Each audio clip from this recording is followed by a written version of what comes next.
asalaamaaleykum maa ngi tudd Adja Fatou Diop ñoo ngi nekk fii ci Ousmane Ngom centre de santé fii ci Léona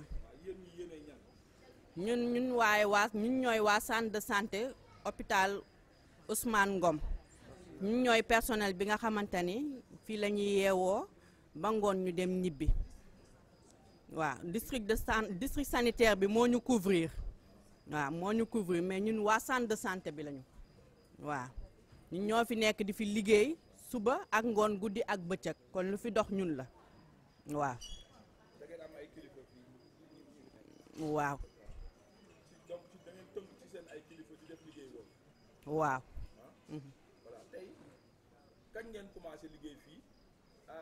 ak lan moo leen metti tey ba ngeen génn takk ay brassard liggéey bi moom fii yàgg na ndax comme ni ko sama naataangoo bi waxee hôpital bi mu ngi ubbi depuis 2001 kon xam nga ni loolu yàgg na waaw mais tout récemment nag dafa am ay situation yoo xamante ni dañ ko fi nekk di ko fi dund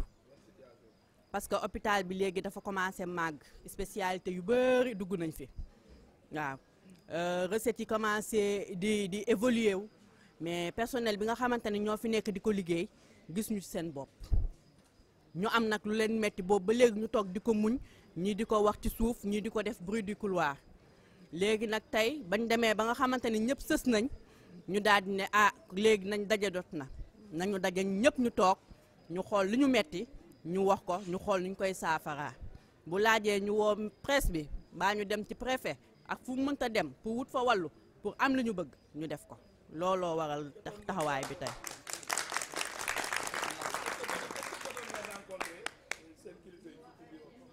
waaw am na yenn jéego yoo xamante ne jotoon nañ ko def ak ñoom waaw yenn jéego yoo xamante ne jotoon nañ ko def ak ñoom ci ndàmpaay yi nga xamante ne moom la ñuy jot sa weer bu ne waaw ñu naan ñu léeg-léeg yii def recettes yi dafay wàcc recettes yoo xamante ne bu wàccee personnel bi yëg ko waaye bu yéegee personnel bi du ko yéeg mukk waaw lu ñu bëggoon daal amul waaw parce que dañu bëgg bu yéegee personnel bi xam ne liggéey na kat kon moom war na cee jot bu wàccee ñu xam ne loolu la ñu muñ loolu la ñu am nañ ko muñ mais bu wàccee ñoom ñu yëg ko bu yéegee duñ ko yëg te fii am na ay sésame am na ay CMU yooyu yëpp dañ fiy ñëw di fi dugg mais buñ dugg see yow doo ko sax sentir te loolu moo dul yoon même bu fekkee ñoom dañ koy jël di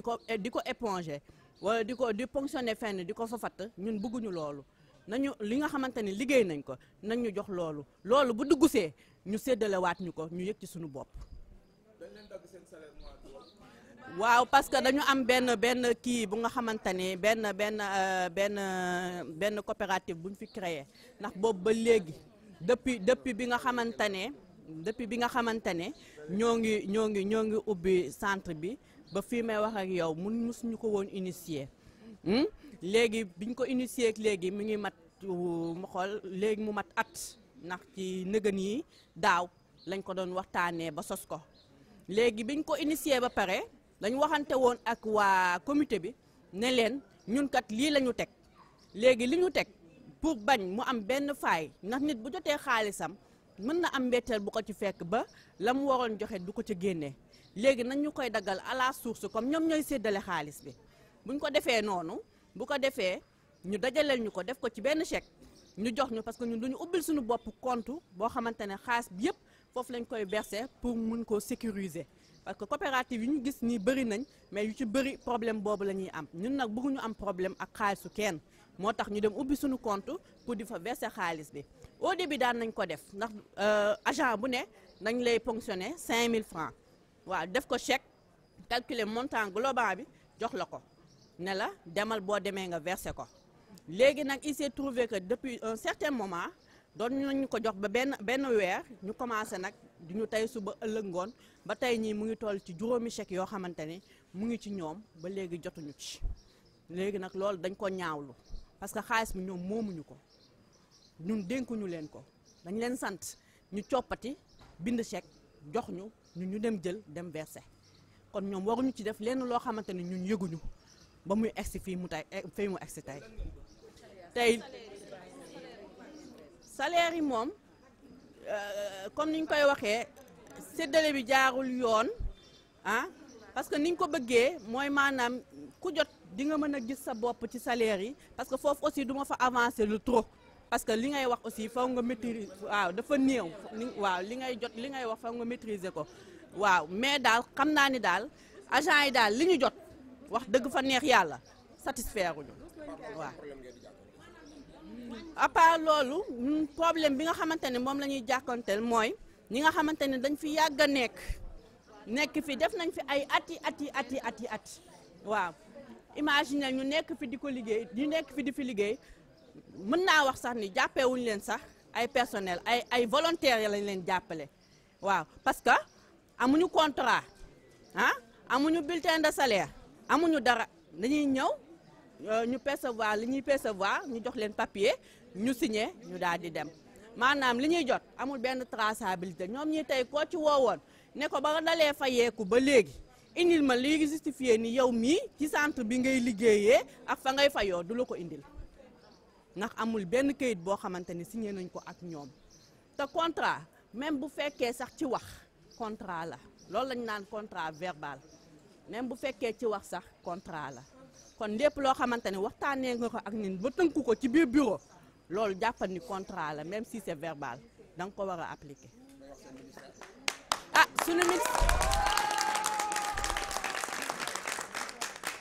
sunu ministère nag ñu ngi leen di ñaan ni situation bi toll na foo xamante ne wax dëgg fa neex yàlla bu doon suñu sago ñu walluñu parce que woote wuñu lu dul jubal ak jubanti te loolu ñun ñu ngi koy doxal fii ci biir centre bi évolué na parce que ñoo ngi jubal te ñoo ngi jubanti waaw ba tax na li nga xamante ne ñoo ngi jubal ñoo ngi jubanti na feeñ ci ñëpp na ko ñëpp jëfee kàddu yooyu daal laa xamante ni bëggoon naa ko sànni suñu ministre nañu gestu saytuñu xool ñu te xam ne fii njabootam la fi am te ñu ngi fi xëy di fi fanaan di wàcc salaam. Moi, je me nomme Mabara Niang, je suis un technicien supérieur en odonto, je suis le chargé des revendications et le doyen ici au niveau du centre de santé.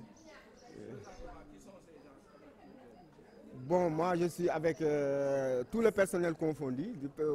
personnel communautaire qu'étatique et toutes les catégories professionnelles, sages-femmes, médecins, ASC.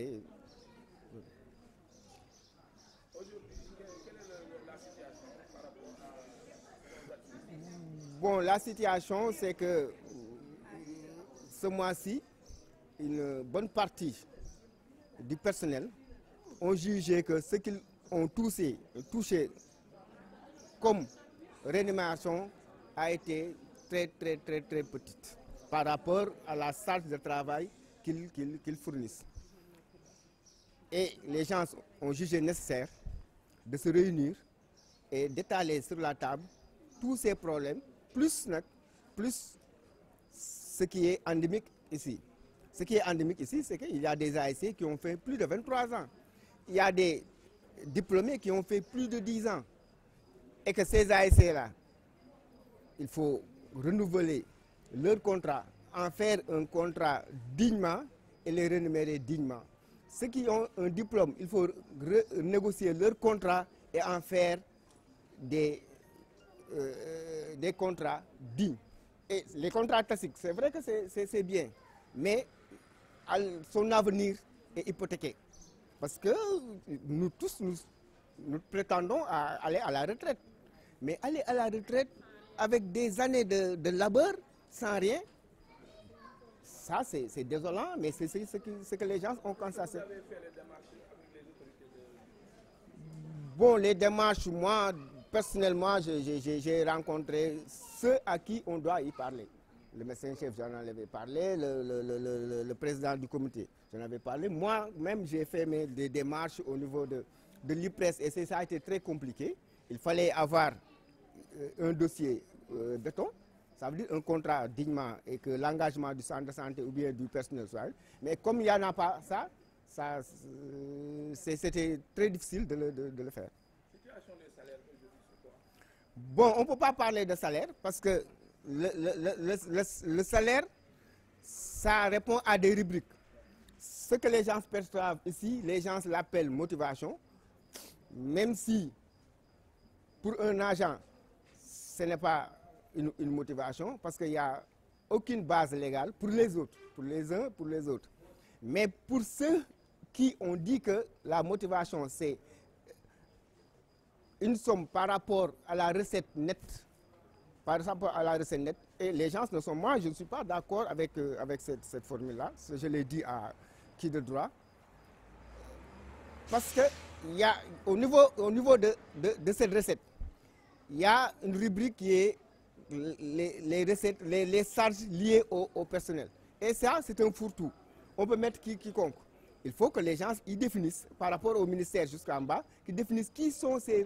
personnels-là. Parce que moi, je ne peux pas recruter. Par exemple, ici, j'ai un AIC, je prends un autre qui, de fonction, sera un AIC, et je lui paye chaque mois, et l'autre, je lui paye par rapport à la motivation. Et ça, ce n'est pas normal.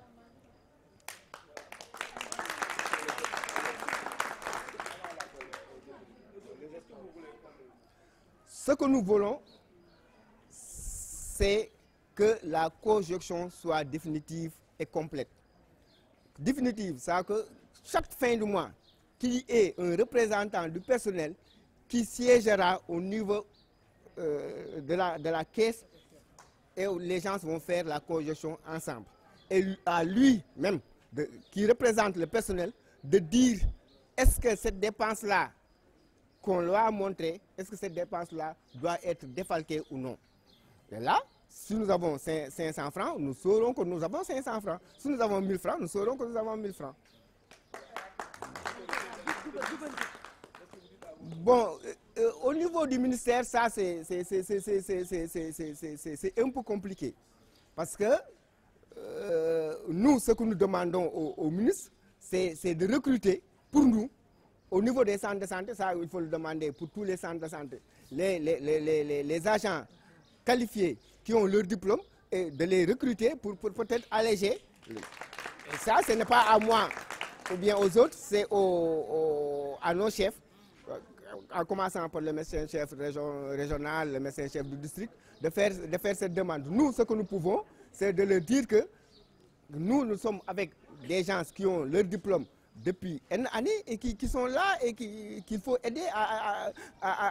que le ministère doit résorber. Oui, que le ministère, chaque année, si le ministre recrute, il n'a qu'à encore recruter parmi ces diplômes qui sont là. Et ceux qui ont des contrats, et de laisser ces contrats et d'en faire des agents étatiques. Bon, vous savez,